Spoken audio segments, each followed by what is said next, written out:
Hey, it's Honey again. And yep, you know it. I have another really cool guest tonight. Well, actually, I have Bronson. He's going to co host with me tonight, and he's brought on a really cool guest. So we're both going to be surprised. This guy is really, really cool from what I hear. I don't know what to tell you. I know he's new into acting. Let me look at my notes. New into acting. He does a lot of cosplaying. He's a prop collector, so he may have some really cool stuff that you want to hear about. So may already know him. He may be at some of those horror conventions that you guys love, or maybe some of the pop culture ones. I don't know. It's going to be a surprise. Okay, stay tuned. Here we go. Let's have fun.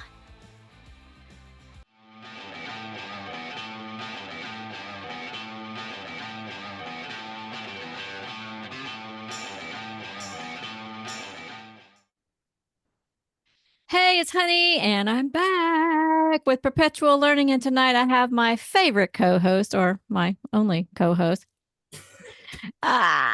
It's Bronson Culver. Thanks for having me always. Don't I sound like one of those ring people, you know? Hey, on the rings, like wrestling, right? Yeah. Kind of. Dang, I thought you were talking about like the doorbell cameras. I wouldn't. Oh. All right, Bronson, who we have tonight? What's behind door number 3? Well, he's a family man, first and foremost. Yep. He is a cosplayer. He's a graphic designer. Ooh. He has got himself, and he wears a lot of hats. I'm going to say that. But he's also an actor. Oh, cool. And his acting has led him into prop design, set design, marketing, so many other things. Oh, cool. He's absolutely amazing. But for our audience tonight, they'll probably recognize him most as Joe the policeman from the What's Going Down episode of That's My Mama. Oh, my goodness. Mr. Randy Watson. Oh, I'm sorry, Cory Coffman. Oh. Cory Coffman. I'm sorry. I thought twins. Sorry. We're twins. Twins. Twinsies. I mean, I can add that to my, resume. I had no idea. So. And do they look just alike? No, he looks nothing like Randy Watson from Coming to America. But anyway. I don't know. Y'all are teasing me. I was just messing around. I was just messing with Cory, kind of like I did with Sarah last week. So. Oh, that's okay. Well, hi, Cory. Thank you and welcome. Thank you, guys. I love your background. You got some spooky stuff right there. So tell us about your collection. Well, first and foremost, I got too much stuff. But it's I try to be pretty creative, so I like to surround myself with stuff that's inspired me or just childhood items, so from horror movies to wrestling, action movies, TV, anything or music is anything that sparked interest at some point in my life. I'd like to keep that around me so I don't feel like I'm ever having to reach too far for some good ideas. What was your first piece?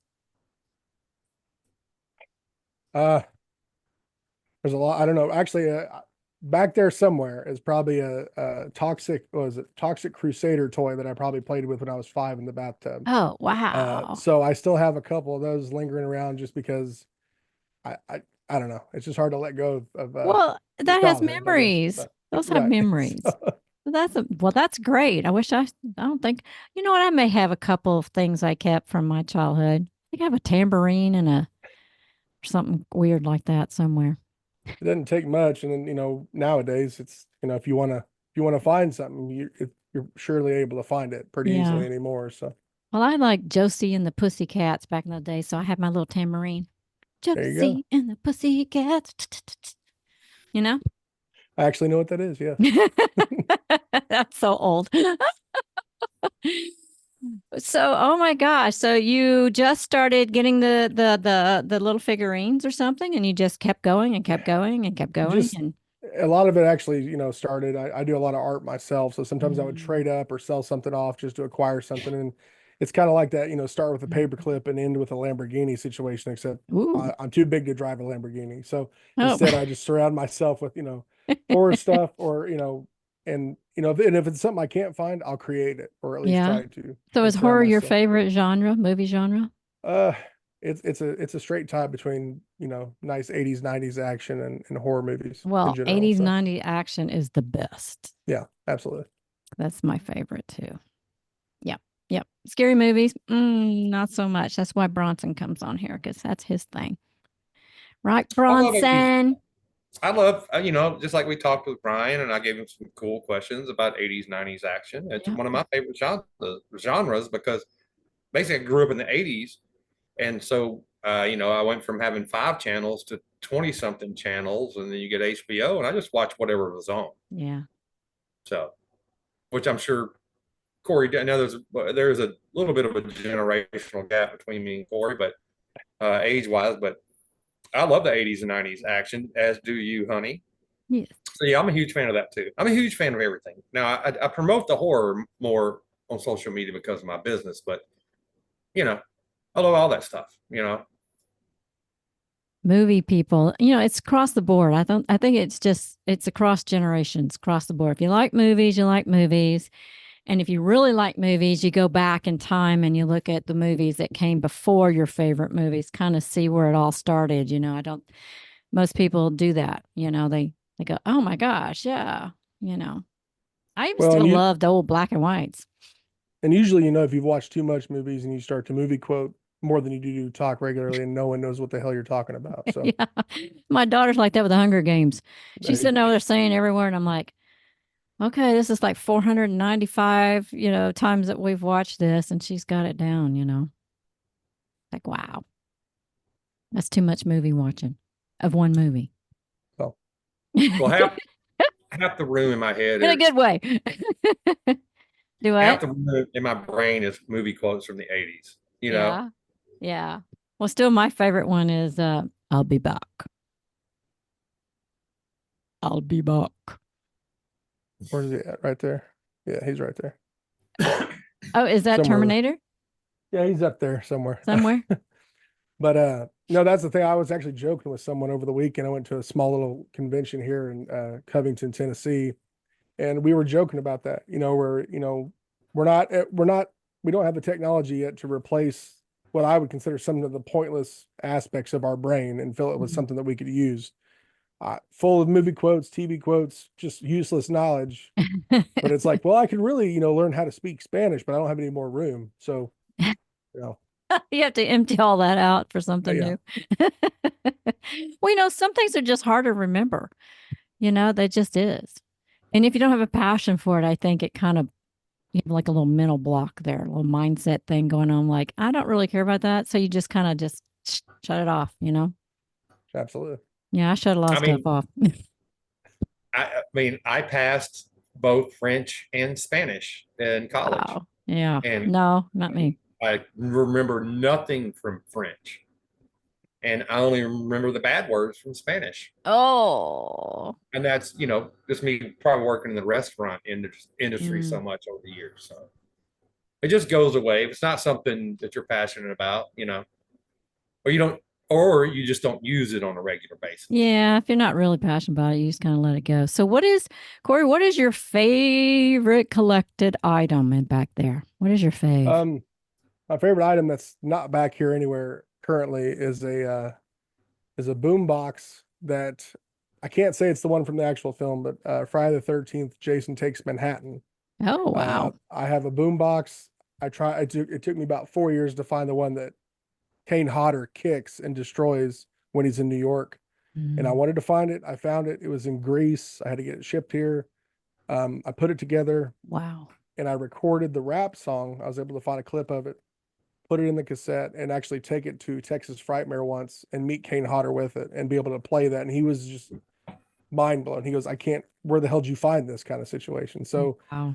I think when it comes to collectible stuff, anyone that I can spark up a conversation, especially if you go to conventions, someone's in line, the typical 8.5 by 11s or the typical hockey mask, all the stuff that they sign all the time. If you can bring them something that's a conversation piece, yeah, I just think it's on a whole nother level. And so that's what's really, picked up the last about 10 years. And something so really unique. Yeah. And that boombox from like 1984. And I was like, it works. it's cool. I know, and he signed it, and I knew if I ever got on hard times, I probably could, get a couple coins for it. So Cool. Well, right. that's really neat. Yeah, what a prized possession you have there. You gotta take care of that. Hope you have it all insured. Well, I'm trying. I'm still trying to itemize everything, I Oh think. my So, goodness, I bet there's a lot. oh yeah. Well, it's kind of like my lobby cards from visiting hours.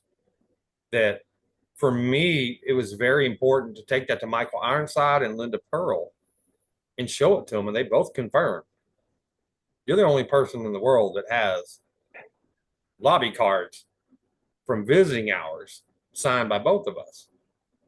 Now they both said that don't mean it's worth shit, But it's but cool. you're the only person in the world that has it. And for fans and collectors like us, that means a lot. That's Yeah. something I Yeah. can, say, check this out. When people Yeah. come over and they're like, what's visiting hours? But to me, it means a lot. Yeah. And it is, like you said, Cory, a lot of these actors and people, when you go to conventions, they see the same thing over and over. Mhm. And it's really cool when you can do something like that you did with Kane and just blow his mind. Yeah. And Wow. and he'll stop a line of people and go, I don't really care what's going on. I want to talk to you for a second and play the music real loud. He was all giddy about it, even to the Aw. point where I think he even wanted to borrow it for some photo op stuff down the road. So Oh, cool. I was like, well, just let me know. I'd love Let me to. know. I'll come hang out with you Exactly. because I have to stay close to my boombox. I'll be there. Well, that's really neat. So when you do your cosplaying, who do you dress up as? Well, the last 5 years it's been anything kind of Jason related. I tried to do all Mhm. the movie stuff, here and there, and kind of come and gone. I've already done them all, and then so now I do a couple variations that are kind of like my concepts or my ideas. Mhm. But honestly, the last couple of years, it's been really flooded with having to do Ghostbuster related stuff, just because um, a few years ago I decided to join a group around here that was a charity group that we ended up becoming a nonprofit Oh, about wow. right around COVID, and so that's really took over my life. So I traded in my hockey mask for the most part for a jumpsuit and a proton pack. So you see me all over Memphis and all the counties around here trying to do that, and so that's taken a lot of my time. And then outside of that, if it's anything else, it usually is movie, any film project we have down here. I got a Mario outfit back here that's pretty like I see that. kind of grungy looking and all that, but that was from a fan film we did a couple years ago with Mason Studios, called Back in the Game, Mario Brothers Back in the Game. Cool. And then sounds like we'll be doing a sequel here pretty soon. So Well, how fun. Yeah, if you've got a really great costume, and we were talking about this last week, Bronson, with their other guest, Sarah. She does some of that, where she goes and does charity things and shows up for really cool stuff to help kids. Um, then you get like a double use out of it. You're not just waiting around for that right convention to wear it. You get to have fun and make some other people smile. And put a smile on a kid's Yeah, face, anything like yeah. that. And I wanted to give a quick thing. I'm not knocking any other Ghostbuster groups, but Cory and his group have an actual hearse Ecto Oh my One from gosh, Ghostbusters. no way! Freaking fabulous vehicle. Wow. when it's running, it's fabulous. Yes. When Oh, it's running, yeah. well, is it the old car, just like the one in the movie? Yep. We Oh we my looked for gosh. those. You want to talk about collectibles? We looked for those, but even like a rusted out one without an engine was still running about $6,000 or $7,000 for the frame. And we just knew that it was kind of not in the cards for a nonprofit. So we Right. actually went with the 2004, which isn't particular to any film, but we Mm, did introduce a lot of aspects to our vehicle that we knew, hey, if something happens, we got access to parts yeah. that aren't from the 50s or 60s Yeah. that Oh, we good. can, keep it running. And that's what we've been doing. So And your not a lot average of people, person probably doesn't know the difference of what year it is. They just see it and you get the emblem on there probably, and y'all yeah, all dressed up. They just like, what? it's lights, sounds, we really decked out that car so we could, Oh, we do a lot of autism awareness events or children's hospital events. So oh, we've actually wow. like almost child proof the car, but we want to make sure it's everything, they can touch anything and everything on that car. It either lights up, makes a sound. It is kind of the ultimate little experience. It's not just a car that you bring in and go, okay, look, but don't touch. You want to Yeah. make it very interactive, because it just creates another dynamic. And we started doing this before the newer movies even came out. Oh, So of wow. course, when the movies were coming out the last couple of years, we were like, you know, theaters were hitting us up and everyone was like, Mhm. hey, we need you here. We need you here. So it's a year round thing. But of course, I've already looked at the schedule for October. And I mean, we maybe have 3 days to ourselves. Oh, So wow.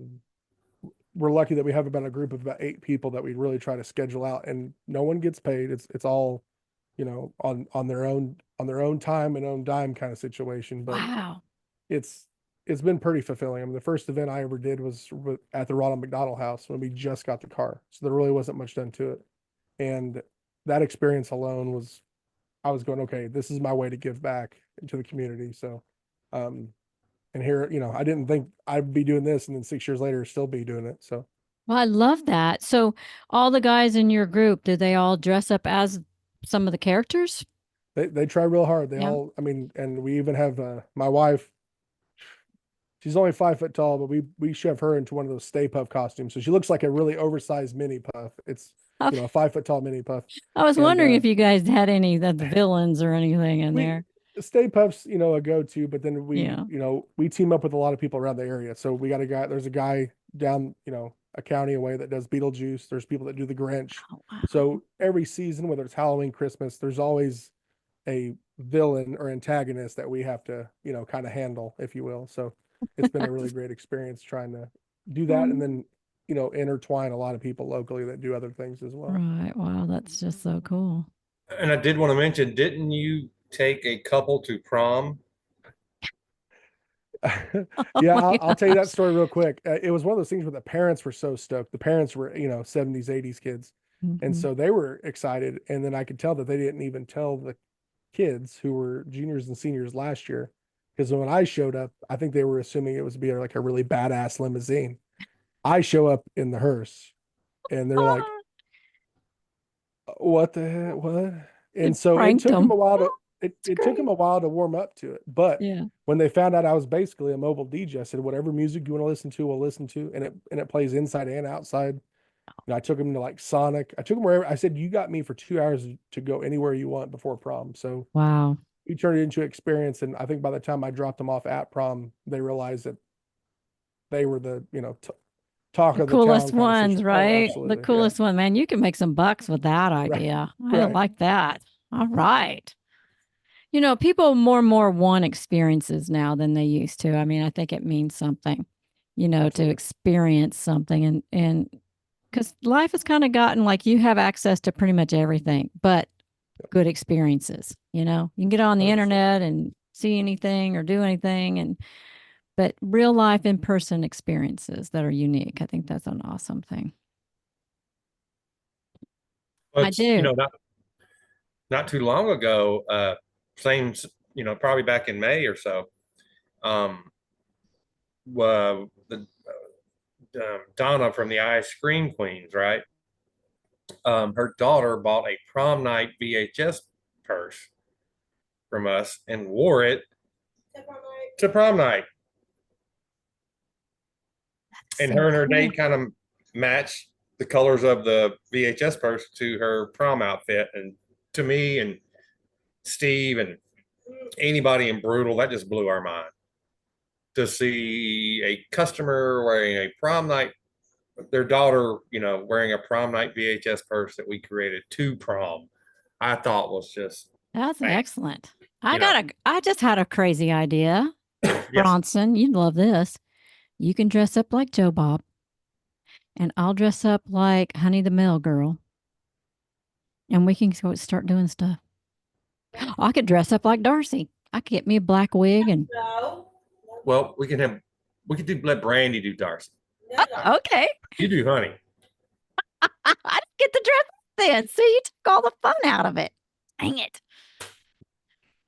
Not that wouldn't be bad. I mean, I could definitely do Joe Or Bob.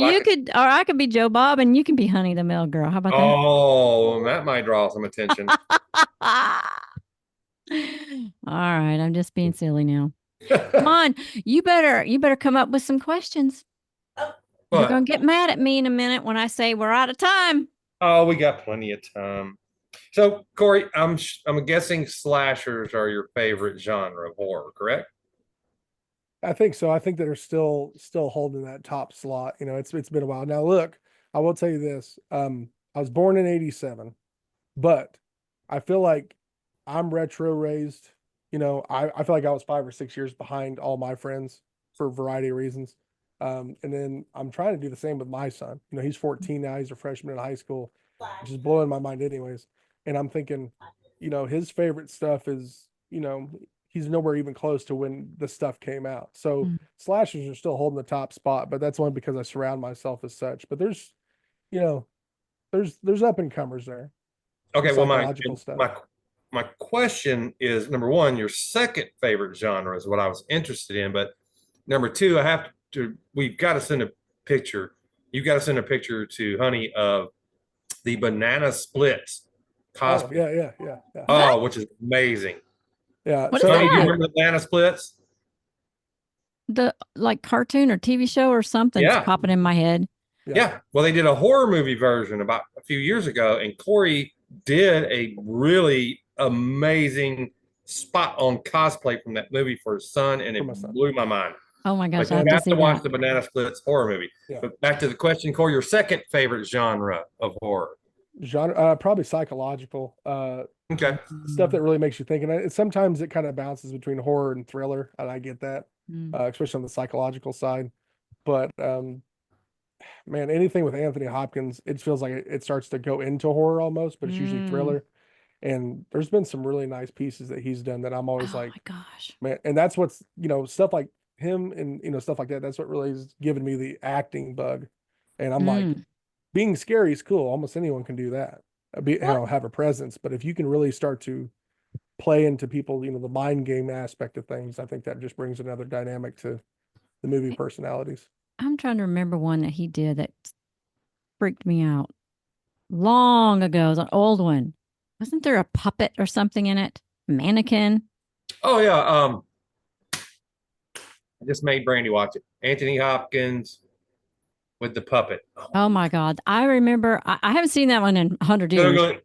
but I remember when it came out, Magic, magic, magic magic, for magic. days. That one was like haunting me. Yeah. Well, I showed it to Brandy, and she was like, "Oh, whoa." I know. He's like, okay, let's stop. I gotta process this. She thought it was gonna be a crappy, cheesy 80s horror movie. Yeah, no, that It's one's got not. teeth. Have you ever seen it, Corey? I not fully. That's one of those movies that, you know, I grew up on stuff that was in the middle of playing on, like, you know, TBS, TNT, Up All I Night, got you know, you. stuff like that. So I always, as a kid, I wasn't allowed to watch it, but I would sneak and watch it. And Hmm.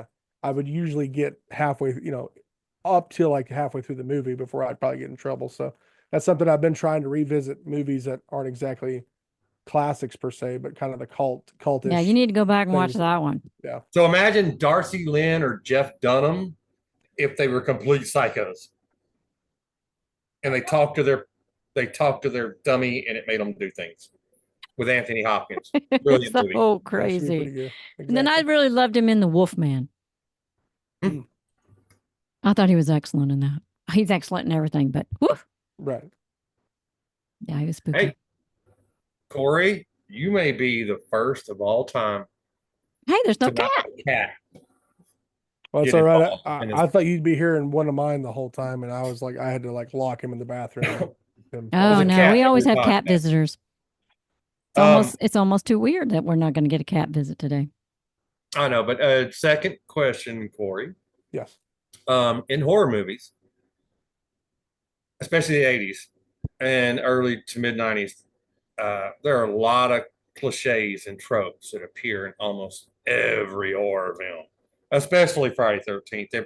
Friday 13th is probably the starting ground for some of these, almost all of them. What's your least favorite trope or cliche?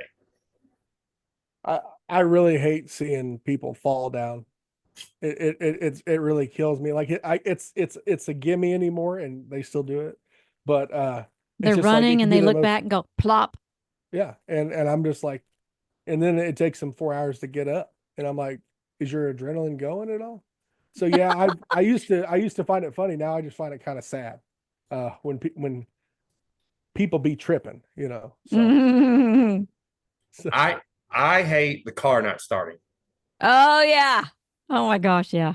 I mean, my cars only don't start if it's, been if I left the lights on or it's been below zero for 3 days or something like that. Yours It's doesn't just, go and it's like, every time. I think almost the first, there are so many Friday 13th movies where the cars don't start, but just well, movies in general, they Cujo, The Howling, it just, the car not starting gets on my nerves so bad. well, and that's why they put it in the video game when they made that Friday the 13th video game from Gun Media. I mean, it was like you had to go find the battery, you had to go fill it up with gas. It was like I It's didn't like, know that. wow. Yeah. So, I mean, and it's like, you got to go find the fuse. You got to go find, and it's like, I got to put a damn car together so I can get the hell out of here, and that was like the purpose. And I don't know if anyone learned any mechanic skills from it, but they knew it was such a trope that they're like, I got to put this in this game. So Mm. Okay, so why do they always hide in the barn where there's like knives and sickles and machetes hanging down everywhere? I can't figure that it's one out. well, I think it's just a space. They're like, okay, that's an enclosed space, and Yeah. they maybe think they're safe. Like no one can come up behind me, but usually they're already in there. Or Yeah.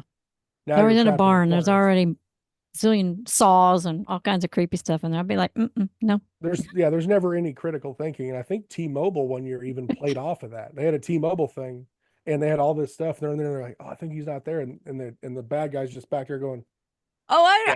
You know what? I kind of yeah, remember that now you say that. right, or something like that. It was either Yeah. movie It related was or hilarious. I kind of silence your remember that. phones or something. And an 80s movie that wasn't horror, but it was a thriller, Twister, did a good job where they run into the barn to hide from the tornado and there's Oh, that's a good movie. pitchforks and scythes and all this stuff Mhm. just dangling and they're like, nope. Yeah. Oh, by the drive-in. The Yep. drive-in. No, like after the it's drive-in at the oh, very end. okay.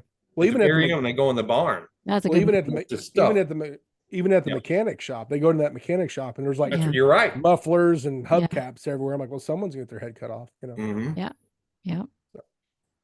Oh, have you guys seen the new one? The new Twisters? I I have haven't not. yet. It's I heard it's good. amazing. I heard It it's was amazing. actually better than I thought it was going to be. It was really good.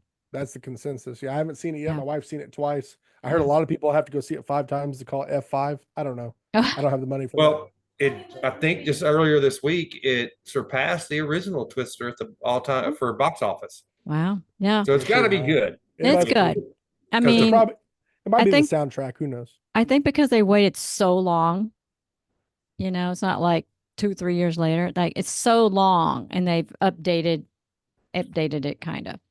And It just was a better little than I side thought. note, Jamie Gertz, who played Bill Paxton's fiance in the original, she also played Star in The Lost Boys, is probably one of the richest actresses in the history of Hollywood. Oh, really? And she ended up getting out of Hollywood and marrying and buying the Atlanta Hawks. Oh, goodness. Like she's worth like $4 billion. Oh, my gosh. Damn. Yeah. Crazy. That's So, crazy. which is crazy. So we got So, yeah. 9 minutes. Oh, we're good. All right. What do you want to ask? Well, I mean, we could mention some of the other tropes because horny teenagers must die. Rednecks are always bad, and I think, honey, you would enjoy Dale and Tucker, right? Versus Evil. Who? Because it kind of flips that redneck trope on its head. Mm. But the tropes, and another one is like no black person that ever survived a horror movie. You had Alvin Alexis from Night of the Demons in 1986 or 7.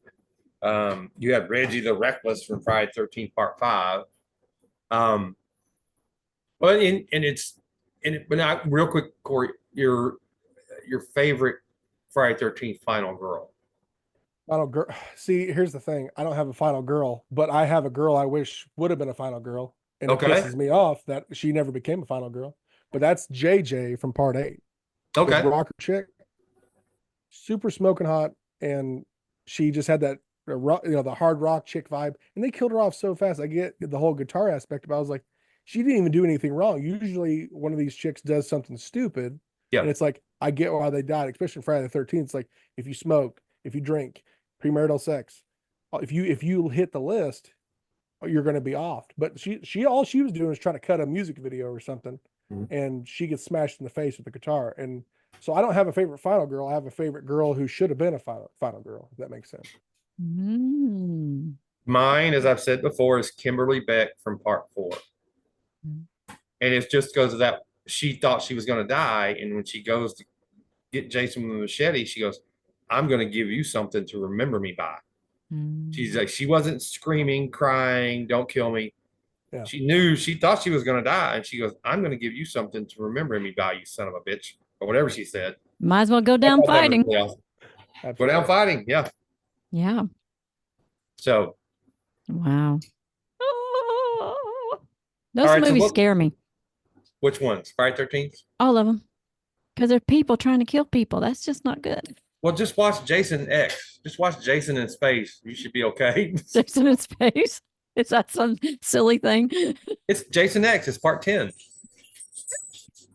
He's in space? Yes. Yeah.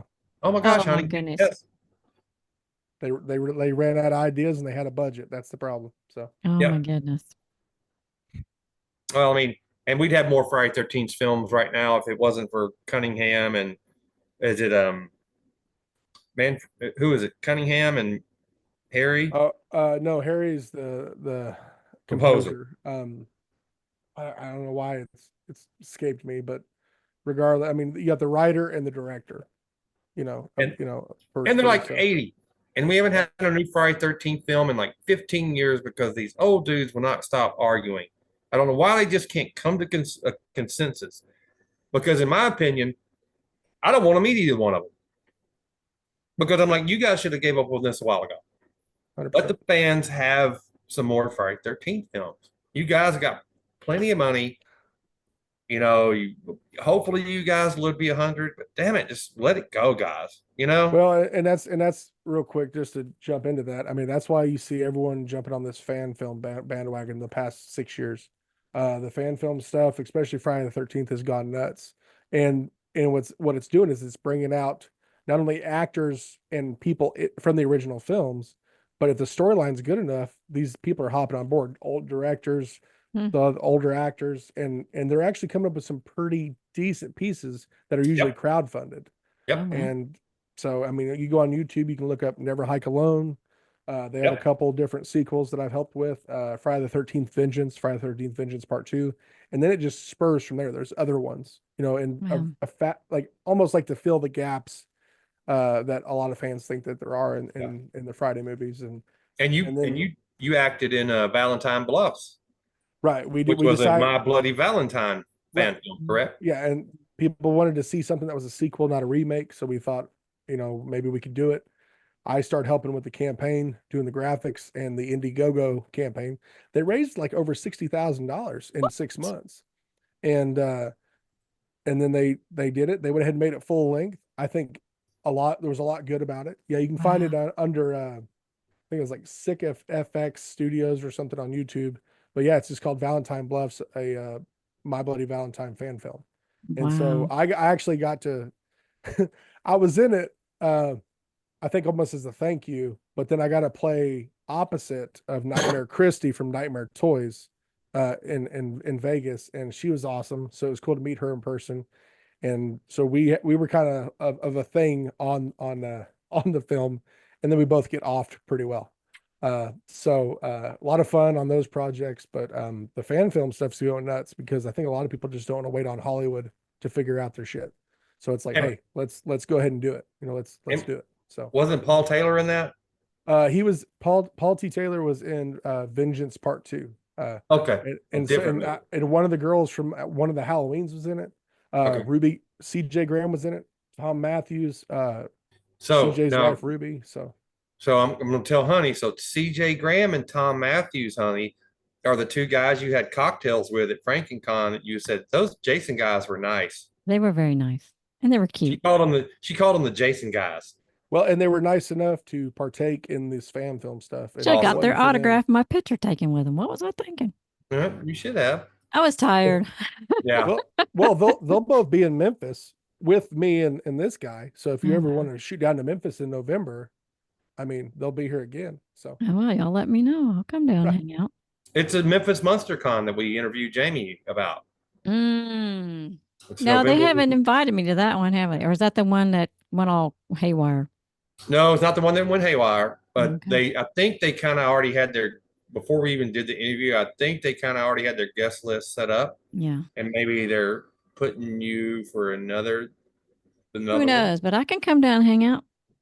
By the way, real quick, did you hear from the guys in Texas yet? Nope.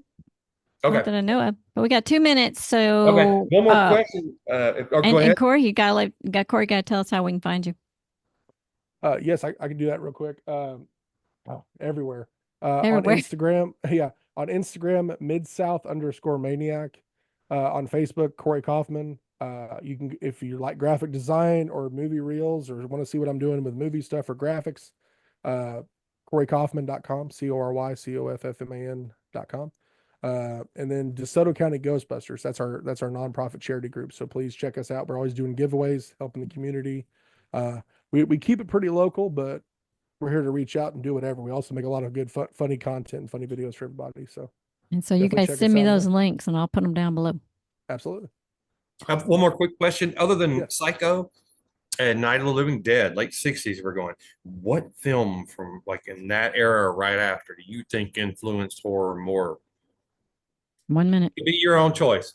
Golly, man.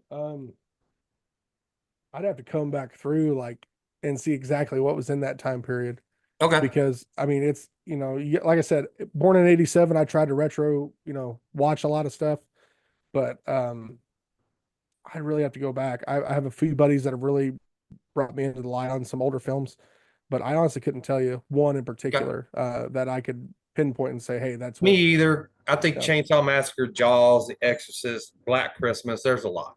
yeah. Jaws freak me out. But all right, guys. Are we Thank done? you. I know it happened so quick, right? I The hated it, cats but it does. tonight.